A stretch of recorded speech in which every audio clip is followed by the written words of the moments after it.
Chapter 11. Miles to Go, 8. The storm now was fierce. I started up the mountain. Bo was by my side. Of course he was. He always was. When I'd hung up the phone and come outside, he was sitting right where I'd left him, by my backpack in the trees, waiting for me. My other best friend. I pulled my extra socks and my hiking boots out of the backpack and put them on. I left my sneakers behind. I pulled on my 2 sets of gloves and high-tech winter coat and the thermal hat that covered my face except for the eye holes and a little mouth slit. I'd lied to Wesley. I didn't have anything close to the gear you needed to climb a mountain like Rainier. All I had was enough to get me started, to get far enough and not come back down. The second part I told him was true, though. I knew exactly what I was doing. I pulled a little black plastic film canister out of the bag. It was about the size of a C battery. I'd already taped it shut and hooked a metal ring through a hole I'd punched in the lid. Inside was a note that explained it all, and an apology to my mom and dad, and my name, address, and phone number. I clipped it onto Bo's collar, next to his tag. "You're getting home safe, buddy," I whispered, kissing him on the nose. "You have to." He grinned at me and panted. Bo and I shared some bananas and jerky and trail mix. I unwrapped a Snickers to eat while I walked, and stood up. We were as ready as we were gonna be. The trail led right out of the back of the visitors center, right out of the parking lot. Like it was nothing, just a walk through miles of snow and ice and glaciers and boulders and crevasses to the towering top of a sleeping volcano. No big deal. It was uphill from step number 1. There was snow all over as soon as we'd stepped beyond the parking lot, hard packed from all the feet before mine, but it still slid out from under me with every little step. It made the walking slow and my breathing fast already, and I was just getting started. Bo scampered around, happy with snow under his paws and a ham and cheese sandwich in his belly, and his boy by his side. He wasn't worried about mountains. I didn't want to think about anything. So I thought about how the wind was needling through my clothes to my skin.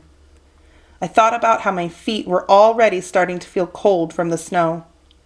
I thought about how my legs were rubbery and weak. I thought about my sour, shaky stomach that lurched between feeling starving and feeling pukey. I didn't have to think about my head. That grinding, growing ache did my thinking for me. Yeah, and sometimes between steps, I thought about my mom and how she'd have no one to pull the blankets up on when they fell asleep. Or my dad, and how he was probably sitting at the dining room table alone, looking at his hands, like he did for hours when my grandpa, his dad, died. And Jessie. Sometimes Jessie, and how hard it must have been for her not to tell. But I tried not to. When my legs were burning to their limit and my lungs were sucking at the thin mountain air and my knees were shaking and weak, I stopped for my first rest. I leaned down with my hands on my knees and tried to breathe and not throw up. I looked back over my shoulder. I could still see the visitor center. It didn't even look that much smaller. I shook my head. "Okay," I gasped to Bo between breaths. "No more looking back." The higher you go in the world, the harder it gets to breathe. That's the truth. I'd done my research.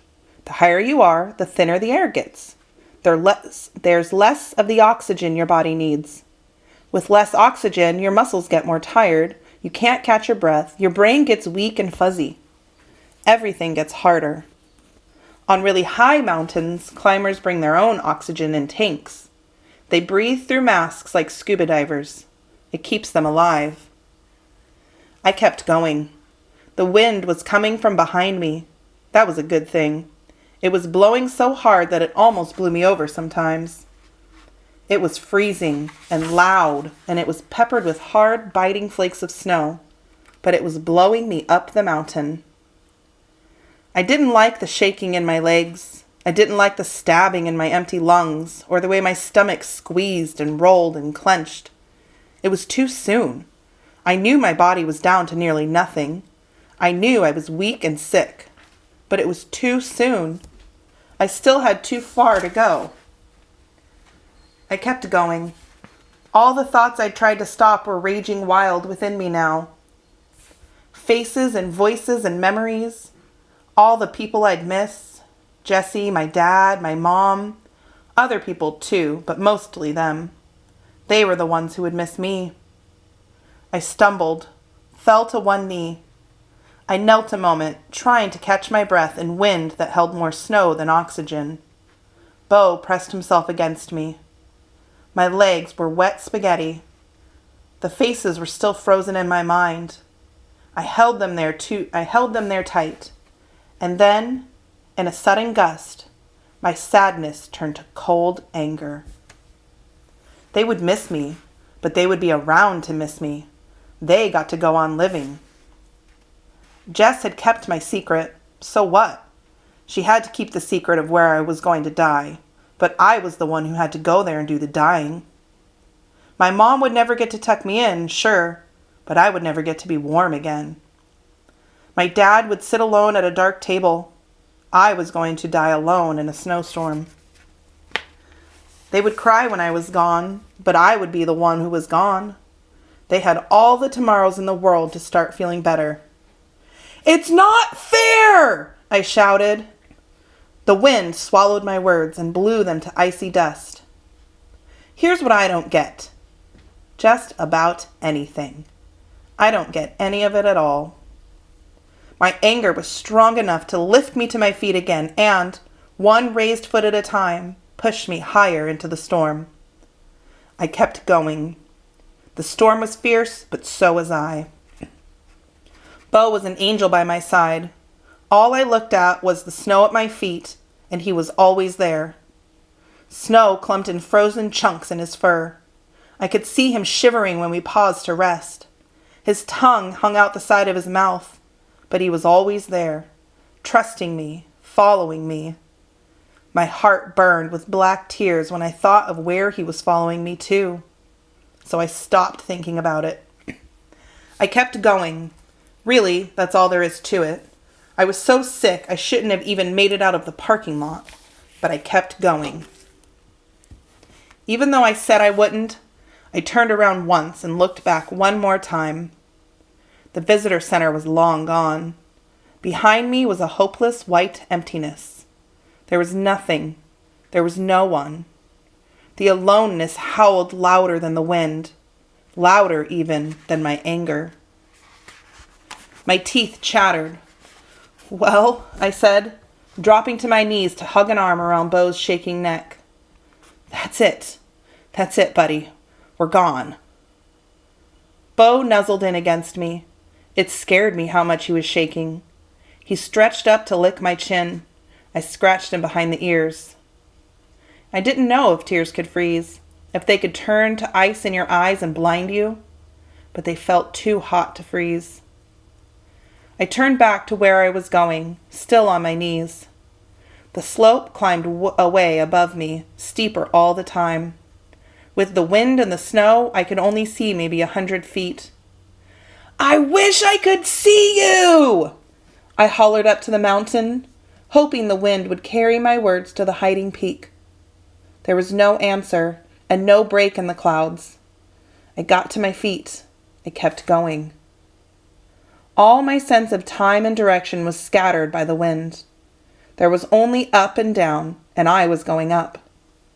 I kept my eyes down on the shadows of the footsteps I was following, of all the climbers and guides before me. The snow was so white, even in the dark of the storm, that I had to squint. I walked sometimes with my eyes closed. It felt a little warmer that way. I couldn't see the sun, but I knew that it was moving. Something in the shadows or the angle of the dim light told me that noon had come and gone, and afternoon and evening was coming behind the clouds. And after that, night. Darkness. I ignored my lungs, my legs, my head, and walked faster. I kept going. For minutes or hours, it's hard to say, I walked. For feet or miles, impossible to measure, I walked. I was too cold to be hungry. Although I didn't look back again, I did stop sometimes and squint forward. I wanted to see it. I wanted to see the mountain. I wanted to know it was there. It was always lost somewhere in the clouds ahead, gone. It was when I had stopped again, on my hands and knees with Bo shivering beneath me, that I saw the climbers. I was peering up to spy the peak when the blowing snow parted for a minute, and I saw a line of people. They were small, far away. They were trudging downhill, back down away from the mountain and toward where people lived. But they weren't coming toward me. They were off to the side, up on a ridge of snow a little higher than me. There was a deep little valley of snow between us. I crouched there with my knees and gloves in the snow. I shook my head and tried to think, sucking the weak air in through my chapped lips. They're off the path, I said to Bo. My voice was thin and panting. They're lost. I wondered if I should try to get to them, try to warn them that they were going the wrong way. It's a big mountain. If you wander too far in the wrong direction, you can disappear altogether. But no, I wouldn't let them see me. A kid out here alone in this storm on a mountain. They'd thank me for saving them and then drag me back down. I bet they had a guide anyway to get them home safe. Home. Safe. I shook my head and staggered to my feet and kept going. It was a little while later, or maybe hours, I don't know, that I realized I wasn't following any kind of trail at all anymore. I stopped short. The snow in front of me was smooth and wind-blown. I jerked around and looked back to me behind me. No footprints, not even my own. I stood and wrestled with the air for breath.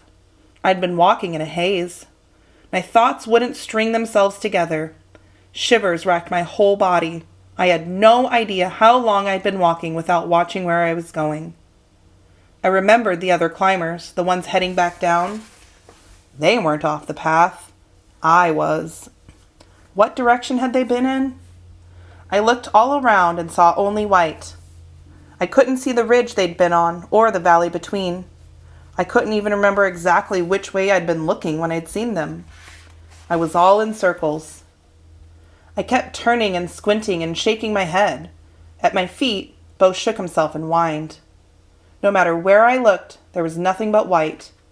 But it was a darker kind of white than it had been before. Night was coming, and I was lost.